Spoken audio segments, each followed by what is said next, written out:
जय हिंद। इस वीडियो में हम आपको हैंड ग्रेनेड के बारे में समझाते हैं कि इससे कितनी दूरी तक क्षति होती है, इसको कैसे बनाया जाता है, अगर कोई हमारे ऊपर हैंड ग्रेनेड मार दे तो हमें कैसे बचना चाहिए। देखिए, ग्रेनेड को हम लोग हिंदी में हथगोला कहते हैं। इसकी शुरुआत जो हुई थी वो 1000 ईस्वी में चाइना से हुई थी। चाइना ने ही सबसे पहले बारूद को बनाया था। वो यूरोपीय देशों को बेचता था, बाद में यूरोपीय और अंग्रेजों ने इस बारूद में क्रमागत रूप से और विकसित करने लगा। पहले के समय में जो ग्रेनेड थे वो इस तरह से डेवलप नहीं थे, बल्कि उसे एक छोटे से कटोरा टाइप का बर्तन होता था, उसमें भर के उसमें आग लगा के फिर फेंका जाता था, जिससे कई बार वो वहीं ब्लास्ट कर जाता था और फेंकने वाले की भी मौत हो जाती थी। इसलिए जो हथगोला फेंकता था ग्रेनेड, उसकी एक अलग टीम होती थी जिसे ग्रेनेडियर कहा जाता था। तो अंग्रेजों ने ग्रेनेडियर रेजिमेंट को ही बनाया था, जो बाद में अभी भारतीय थल सेना का एक अभिन्न अंग है, बहुत ही बहादुर अंग है। तो ये ग्रेनेडियर रेजिमेंट थे। तो पहले ये लोग हथगोला फेंकते थे। जो ग्रेनेड का यूज होता है वो बेसिकली दो टाइप का होता है। एक होता है time delay fragmentation anti personal, यानी इसका मेन काम है कि टाइमिंग के हिसाब से फटता है। ये 6 सेकंड में फट जाता है। ये कितना भी 6 सेकंड से पहले कुछ भी करते रहिए, ये नहीं फटेगा। और एक होता है ना इंपैक्ट ग्रेनेड, इसको टाइमिंग से कोई मतलब नहीं है, जब तक ये टकराएगा नहीं तब तक फटेगा नहीं। दोनों के अलग अलग यूज है। ज्यादातर प्रयोग होता है आपका टाइम डिले का। तो पहले इसको हम लोग समझते हैं। इसे जनरली हम लोग शॉर्टकट में टाइम डिले ही बोलते हैं, इतना बड़ा नाम नहीं बोलते हैं। इसको मूवी वगैरह में भी देखते होंगे, इसे छील के फेंक देते हैं सब। टाइम डिले जो ग्रेनेड होता है, इसका जो बाहरी हिस्सा होता है, आप ये देख रहे हैं दानेदार बनाया गया, इसे सिरेटेड कास्ट आयरन का बनाया गया रहता है। इसके बाहरी हिस्सा को हम लोग सेल कहते हैं, यानी बाहरी कवच। ये कास्ट आयरन का इसलिए बनाया जाता है कि जब ये ब्लास्ट करता है तो ये छोटे छोटे टुकड़ों में बट जाता है, जो जिसकी रफ्तार गोली की तरह होती है, और किसी के भी आंख नाक कान जहां भी घुस जाता है मांस फाड़ के निकल जाता है। इसलिए जहां ब्लास्ट करता है उतना एरिया तो क्षतिग्रस्त करता ही है, उसके बाद जो इसका सिरेटेड कास्ट आयरन का जो बाहर का सेल बना हुआ है वो और जबरदस्त हमला कर देता है। ये किसी भी ग्रेनेड का जो अंदर का लगभग 85% एरिया होलो यानी खोखला होता है, उसके 15% एरिया में उसका फायरिंग मैकेनिज्म होता है। इसको हम लोग अंदर से समझते हैं। आप बाहर वाला हिस्सा समझ गए। ग्रेनेड के अंदर का सिस्टम एकदम सिंपल होता है। अंदर एक स्प्रिंग होती है जिसे खींच कर ऊपर रखा जाता है। अगर वो स्प्रिंग नीचे गिर गई तो वो चिंगारी पैदा करेगी और अंदर ब्लास्ट हो जाएगा। अब इस स्प्रिंग को खींच के रखा जाता है और क्या किया जाता है ना कि इसके बाहर एक सेफ्टी पिन लगा दिया जाता है। देखिए ध्यान से, इसके अंदर जो स्प्रिंग को खींचा गया है, इस स्प्रिंग को बांध दिया जाता है ऊपर ले आकर। इस ये वाला जो बाहर से एक हैंडल टाइप का देख रहे हैं, इसे हम लोग कहते हैं स्ट्राइकर लीवर। इस स्ट्राइकर लीवर से अंदर वो स्प्रिंग जुड़ा होता है, यानी अगर आप इस स्ट्राइकर लीवर को खींच देंगे तो स्प्रिंग फटाक से नीचे गिर जाएगा। अब ये गलती से भी तो खींच सकते हैं, इसलिए इसे लॉक करने के लिए एक सेफ्टी पिन लगा दिया जाता है। ये जो सेफ्टी पिन होता है, जब तक ये अंदर रहेगा आप इसको खोल नहीं सकते हैं। जहां आप इस सेफ्टी पिन को खींचे, ये स्प्रिंग की वजह से है तो ये अपने से फेंका जाएगा, यानी आपका ये पिन लगा रहना चाहिए यहाँ पर। अब अगर पिन निकल गया तो फिर सेफ्टी खत्म है, ये निकलेगा तो स्प्रिंग टोटल नीचे की ओर गिर जाएगा। तो ये रिंग को हम लोग बोलते हैं सेफ्टी रिंग, और ये वाला जो लटक रहा है बाहर की ओर हिस्सा, इसको हम लोग कहते हैं स्ट्राइकर लीवर। देखिए, जो स्ट्राइकर लीवर होता है ये पकड़े रहता है स्ट्राइकर को। देखिए ये यहाँ पर जो यहाँ पे हल्का सा दिख रहा है, ये स्ट्राइकर लीवर, ये तो सेफ्टी पिन हो गया। यहाँ पर ये स्ट्राइकर लीवर यहाँ पकड़े हुए है एक स्ट्राइकर को। ये स्ट्राइकर जो होता है ये क्या करता है, स्ट्राइकर को ऊपर खींच के रख दिया जाता है। ऊपर खींचने से क्या होता है कि यहाँ पे हम लोग स्प्रिंग लगा देते हैं। स्प्रिंग लगा देने से जितना आप इसको ऊपर खींचिएगा, इसके अंदर एक पोटेंशियल एनर्जी स्टोर हो जाएगी, और ये क्या करेगा, स्प्रिंग चाहेगा कैसे भी हम नीचे चले आए। अब इसको खींच के क्या किया जाता है, ऊपर फंसा दिया जाता है इसी स्ट्राइकर लीवर में। अब यहाँ पे देखिए, आप स्ट्राइकर लीवर में फंसा हुआ है। जैसे हम सेफ्टी पिन को खींचेंगे, स्ट्राइकर लीवर फेंका जाएगा स्प्रिंग के दबाव से, और ये जैसे हटेगा, यही स्ट्राइकर लीवर था जो इस स्ट्राइकर को खींच के ऊपर रखा हुआ था। अगर वो चला गया तो ये सीधे स्प्रिंग इस स्ट्राइकर को क्या करेगी, नीचे फेंक देगी। तो स्ट्राइकर दो चीजों से जुड़ा होता है। स्ट्राइकर में लगी रहती है स्ट्राइकर स्प्रिंग जो उसे ऊपर खींची रहती है, और उसको फंसा दिया जाता है बाहर में स्ट्राइकर लीवर से। स्ट्राइकर लीवर ना निकल जाए इसलिए उसमें लिए एक दे दिया जाता है सेफ्टी पिन। आप यहाँ देखेंगे तो ये जो पिन ये स्प्रिंग दिख रहा है, ये स्ट्राइकर के अंदर लगा हुआ है स्ट्राइकर स्प्रिंग है, और नीचे का ये वाला पोर्शन स्ट्राइकर है। इसको खींच के रखा गया है, और ये बीच का जो खाली जगह होता है, अगर इसको जैसे ये निकल यहाँ से स्ट्राइकर लीवर हटाएंगे, स्ट्राइकर तुरंत नीचे गिरेगा। स्ट्राइकर मतलब समझते हैं, कैरम में भी तो स्ट्राइकर होता था जो दूसरे को मारता था, या इसको मारेगा, यहाँ आके चिंगारी लगेगी और ये ब्लास्ट करेगा। आगे भी समझते हैं इसको। देखिए, सेफ्टी पिन को आप दांत से भी निकाल सकते हैं, अंगूठा से भी निकाल सकते हैं, ऐसे भी निकाल के फेंका जाता है। अब इसमें एक चीज है कि अगर आप सेफ्टी पिन को निकाल दिए हैं लेकिन स्ट्राइकर लीवर को पकड़े हुए हैं तो ये ब्लास्ट नहीं करेगा। क्यों नहीं ब्लास्ट करेगा कि देखिए, सेफ्टी पिन का काम था स्ट्राइकर लीवर को रोक के रखना। आप सेफ्टी पिन निकाल के अपने हाथ से रोक के रखें तो आप इसको 10 साल भी पकड़े रहेंगे तो ये ब्लास्ट नहीं करेगा। ब्लास्ट कराने के लिए सबसे जरूरी है स्ट्राइकर लीवर को यहाँ से हटा देना, तो इस तरह से ये पिन ब्लास्ट नहीं होगा। अब देखेंगे ऐसे खींच के और थोड़ा सा स्टाइल में इसे फेंकते हैं सब। अब सीधे ऐसे नहीं चला के मारते हैं सब, और ऐसे चला के मार देंगे तो बेवकूफी है। देखिए, स्ट्राइकर लीवर जैसे नीचे आता है, नीचे आने के कारण स्ट्राइकर लीवर का निचला भाग काफी नुकीला धारदार बनाया जाता है ताकि नीचे आने से चिंगारी उत्पन्न हो, और यहाँ पर एक हम लोग चिंगारी उत्पन्न करने वाले पदार्थ को लगा देते हैं जिसे हम लोग कहते हैं परक्यूशन कैप। ये कैप जो होता है ये चिंगारी उत्पन्न करता है। जैसे यहाँ से स्ट्राइकर फेंकाएगा, ये स्प्रिंग का तो दबाव है, ये नीचे से गुरुत्वाकर्षण फटाक से इस पे मारेगा, सेकंडों नहीं लगेगा, तुरंत आके मार देगा, यहाँ चिंगारी उत्पन्न हो जाता है। जैसे आप ये लाइटर में देखोगे गैस चलाने वाले में, आप पीछे से ढकेलते हैं तो जाके आगे वो पत्थर पे टकराता है, हल्का सा चिंगारी निकलती है, गैस का चूल्हा जल जाता है। सेम वही मैकेनिज्म यहाँ है, लेकिन यहाँ समस्या क्या है कि अगर यहीं ब्लास्ट हो जाएगा ना ये परक्यूशन कैप पर ही, तो भागने का मौका ही नहीं मिलेगा। जैसे हटाएंगे और जैसे आपका स्ट्राइकर लीवर गया हो तो 1 सेकंड भी नहीं लगेगा, स्प्रिंग के दबाव पे फटाक से मार देगा। तो इसको रोकना है कि भाई साहब जो मार रहा है बम ना, उसको भी भागने का कम से कम मौका मिले। तो डिले करने के लिए यहाँ पर एक तो डिले, देखिए केमिकल डिले लगा देते हैं। ये एक ऐसा फ्यूल होता है ना, धागे के समान होता है फ्यूल, जिसको जलने में काफी समय लगता है। इसकी 2 खासियत होती है। ये जो ब्लू कलर का आप केमिकल डिले देख रहे हैं, इस पे ऐसा केमिकल लगा रहता है जो आग तो पकड़ लेता है, थोड़ा भी गर्मी पाएगा ना तुरंत आग पकड़ लेगा।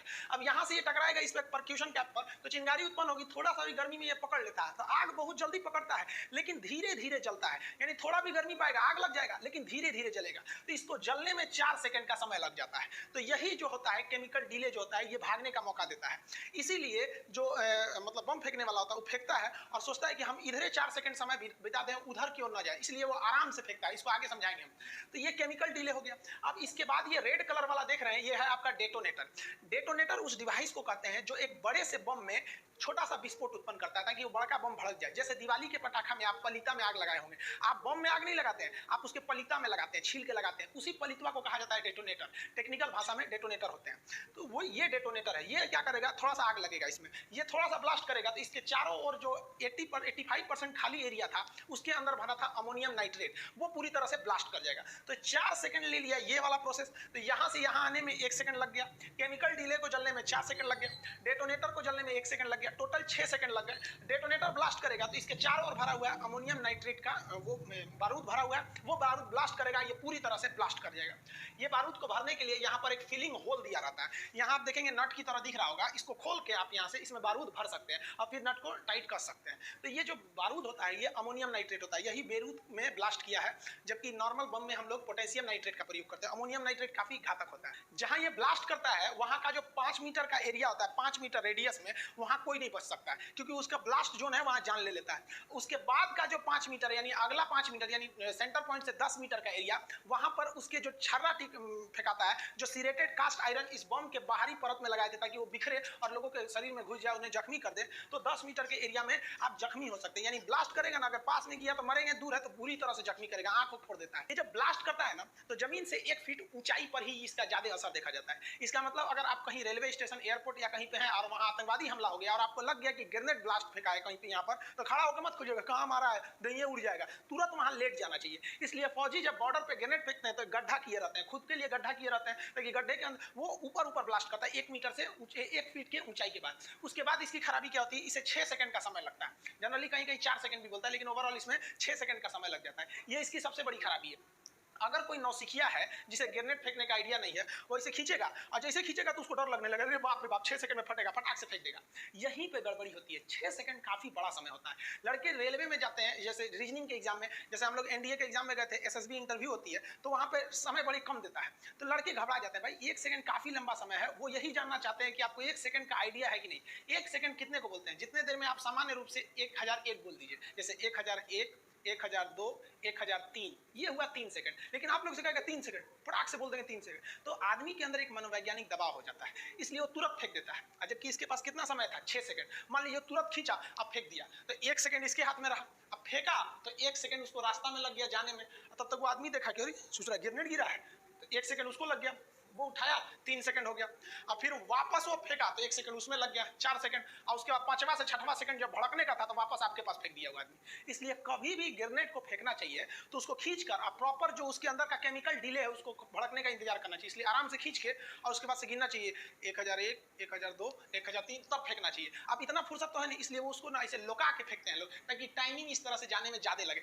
ऐसे फेंक देगा टीप के, ऐसे ना तो पहले ही पहुंच जाएगा, उठा के फिर से वापस मार देगा। तो आपको ये सब चीजें पता होनी चाहिए। पता नहीं कब हिंदू हमारा पड़ोसी जनबे करते हैं पाकिस्तान से, जो कब मारेगा पता नहीं हम लोग को। तो हम एक मूवी में भी देख रहे थे जिसमें ताज होटल पे हमला हुआ था, तो ग्रेनेड फेंक दिया तो लोग देख रहे हैं, अरे भाई फेंक दिया, उठा के वापस फेंको तुरंत, वहां से कहीं भी फेंको, वहां पे कहीं नहीं मिल रहा तो हवा में तेज उछाल दो कि ऊपर जाके ब्लास्ट हो कहीं पे। इससे बच के रहना चाहिए। जो 6 सेकंड की समस्या थी उसे खत्म करने के लिए एक अलग टाइप का ग्रेनेड का आविष्कार किया गया जिसे कहते हैं इंपैक्ट ग्रेनेड। ये ग्रेनेड टाइमिंग के हिसाब से नहीं फटता है बल्कि झटका यानी इस पर इंपैक्ट लगेगा तो ही फटेगा। जैसे आप इसका सेफ्टी पिन निकाल देंगे और इसका जो ये आपका स्ट्राइकर लीवर अगर अलग हो गया तो आप इसको लिए रहिए दिन भर नहीं भड़केगा। अच्छा इसे पटक दिए भड़क जाएगा। और इससे पहले वाला जो टाइम डिले ग्रेनेड था उसको पटकने से नहीं था, उसको 6 सेकंड में फटेगा वहां पे, तो ये पटकने से फटता है। तो इसकी एक समस्या क्या है कि इसको जोर से पटकना पड़ता है। अब जोर से पटकिएगा तो हाथ में कितना दम होता है, वो भी लड़ाई के मैदान में आपको कोई कंपटीशन कर रहे हैं कि हमको जोर से फेंकना है, कहीं इधर से गोली चलती है, दुनिया भर का कहीं कहीं से गोली चलने लगती है। तो इसकी समस्या को दूर करने के लिए इसी इंपैक्ट ग्रेनेड का के लिए लॉन्च करने के लिए एक अलग से ग्रेनेड लॉन्चर बनाया गया। ये बंदूक जो होती है ना गोली नहीं चलाती है, ग्रेनेड चलाती है। इसमें ग्रेनेड को भर दिया जाता है और दूर से मार दिया जाता है ग्रेनेड को। अब इसमें जो ग्रेनेड भरा जाता है वो ये वाला नहीं भरा जाता है, देखिए इंपैक्ट ग्रेनेड ही भरा जाता है, बस उसकी डिजाइनिंग थोड़ी अलग होती है जो इसमें भर दिया जाता है। और इसको मारिएगा ना तो इसमें बंदूक जैसे फेंकिएगा तो इसमें क्या होता है, जैसे बंदूक उसको फेंकेगा तो उसमें स्पिन होने लगेगा, नचने लगेगा और खूब जोर से नचते हुए जाएगा। और जैसे नचते हुए जाएगा उसके अंदर का डेटोनेटर स्टार्ट हो जाएगा, जैसे ब्लास्ट कहीं टकराया तो वहीं पे ब्लास्ट हो जाता है। तो ये हो जाता है आपका ग्रेनेड लॉन्चर हो जाता है। ये तो ये काफी मदद करता है इनडायरेक्ट फायरिंग में। आप एनसीसी वगैरह किए होंगे तो वहां दो तरह की फायरिंग दिखाता है, direct firing and indirect firing. Direct firing में सामने दुश्मन होता है, इनडायरेक्ट में वो किसी दीवार के पीछे है या किसी कमरे में घुस चुका है तो उसमें क्या करिएगा, वहां पे घुस के मारिएगा, आराम से ग्रेनेड निकालिए, टाइम डिले है तो कोई दिक्कत नहीं, नोच के इंतजार करिए, हाँ 2-3 सेकंड हो जाए, आधा सेकंड पास हो जाए तो इसे कमरे में फेंक दीजिए जा। यहाँ पे यही होता है ना इनडायरेक्टली फायरिंग में, या दीवार के उस पार है तो नोच के इसे फेंक दीजिए। तो ये इनडायरेक्टली फायरिंग में काफी मदद करते हैं ग्रेनेड। ग्रेनेड का हम आपको टोटल मैकेनिज्म बता दिए, लेकिन ये नहीं बताएं कि इसके अंदर जो ब्लास्ट करने वाला अमोनियम नाइट्रेट है वो कैसे बनता है। अमोनियम नाइट्रेट बनाने की विधि क्लास 11th का लड़का भी अगर केमिस्ट्री पढ़ा है तो अमोनियम नाइट्रेट बना पाएगा, हम इसको पूरी तरह से नहीं बताएंगे। एक्चुअली होता है कि आप लोग को लगता है कि हम आपको आतंकवादी बना रहे हैं। अरे भाई आप कुआं के मेढक हैं, आपको कुछ नहीं पता है। इजराइल एक ऐसा देश है ना जिसके हर एक नागरिकों को सैनिक की ट्रेनिंग दी जाती है, उसके हर एक नागरिक को बंदूक चलाना आता है, तोप चलाना आता है, ग्रेनेड चलाना आता है। यही नतीजा है कि इजराइल जैसा छोटा देश 6 दिन में पूरे अरब देशों वालों को हरा दिया था, क्योंकि वो अपने देश वालों को पूरा सच्चा सिपाही बनाना चाहता है। और हम लोग क्या चाहते हैं, आप लोग कहते हैं कि सर हमको ग्रेनेड सिखा रहे हैं, आतंकवादी बना रहे हैं। अरे भैया तो तुम वही पढ़ो, अली बेत ते पठती पठत पठावा अब बा ब्लैक शिप। हमारे देश का हर एक बच्चा सिपाही होना चाहिए, क्योंकि हमारा देश जो है ना दोनों ओर से दुश्मनों से घिरा हुआ है, इधर चाइना एक और पाकिस्तान एक और चाइना। क्योंकि आने वाले समय में जब कभी युद्ध हो तो पूरी दुनिया देखे कि किस तरह भारत का बच्चा मारा था चाइना और पाकिस्तान को, लाहौर तक दौड़ा के मारो उसको, वहां बीजिंग तक। कैसे मारिएगा, बनाने आता है, ये रहेगा तब तो मारिएगा। यहाँ पर हम यही चाहते हैं कि हमारे देश का बच्चा देश के प्रति सोचे। अब जब देश की जरूरत पड़े तो ऐसा नहीं है कि केवल फौजी जाके वहां शहादत देंगे। अपना इतिहास के स्वर्णिम अक्षरों में जब ये बात लिखी जाएगी कि जब पाकिस्तान और चाइना ने एक साथ भारत पर आक्रमण किया था तो भारत की महिलाओं ने घर में बारूद बनाया था और अपने भाइयों को दिया था, माथे पर विजय तिलक लगा के। मां ने बोला था कि सीने पे गोली खा के आना, पीठ पे गोली खाओगे तो तुम्हें मैं बख्शूंगी नहीं, अपना बेटा खाने से इनकार कर दूंगी। आएगा तब ना। क्या इस देश को बचाने की जिम्मेदारी केवल 13 लाख सिपाहियों की है? हमारा कोई फर्ज नहीं बनता है यहाँ पर? आप कहते हैं कि हम आपको भाई ये आप जानिए, आप कुआं के मेढक हैं, आपको नहीं पता है। हम बस यही चाहते हैं कि जब चाइना और पाकिस्तान यहाँ हमला करें तो उनको पता चले कि ससुरा हमको लगता था 13 लाख फौजी है, यहाँ का 130 करोड़ जनता फौजी है। आप भले हमें आतंकवादी कर लीजिए लेकिन मेरा देश आगे रहना चाहिए। तुम सब राम बन जाओ, मैं रावण ही ठीक हूँ। सॉरी आप लोग बुरा मत मानिएगा यार, कुछ लड़का ऐसा कमेंट कर देता है ऐसे कि हम आपको आतंकवादी बनाना चाहते हैं। हम काय को बनाना चाहेंगे, पढ़ा लिखा आदमी सब चीज का समझदार होता है। अब्दुल कलाम ने भी क्या कहा था कि बड़ी मिसाइलें शोपीस बन के रह जाती हैं, युद्ध में हमेशा छोटे हथियार काम आते हैं। तो आप क्या करिएगा, हम लोग तो बचपन में बड़ी शौक था हम लोग को भी कि हम लोग फौज में जाएंगे। एनडीए से हमको छांट दिया, मेरा हाथ टेढ़ा है यहाँ पर। 13 साल की उम्र में हम पहली बार राइफल चलाए थे, हमको सिखाया था सुनील सर ने, वो राजपूत रेजिमेंट के काफी अच्छे सोल्जर थे। हम लोग एनसीसी जब किए थे तो उस समय से हम लोग थे। आज भी कम से कम देश को जरूरत पड़ेगा तो इतना तो है ना कि भाई हम लोग एज एक फौजी की तरह लड़ सकते हैं। उतना नहीं लड़ सकते हैं लेकिन हम लोग को ट्रेनिंग देने का जरूरत नहीं पड़ेगा। तो देश के प्रति आप लोग भी सोचिए। भारत की एक समस्या है कि इतने बड़े देश के लोगों को, इतने लोगों को वो सैनिक ट्रेनिंग नहीं दे सकता है। लेकिन अगर हमारे पास पैसा रहता ना, देश के पास इतना संपन्न रहता तो हर एक लोगों को ट्रेनिंग दे देता। फिर हम लोग देखते कि कैसे कहीं आतंकवादी हमला हो जाता।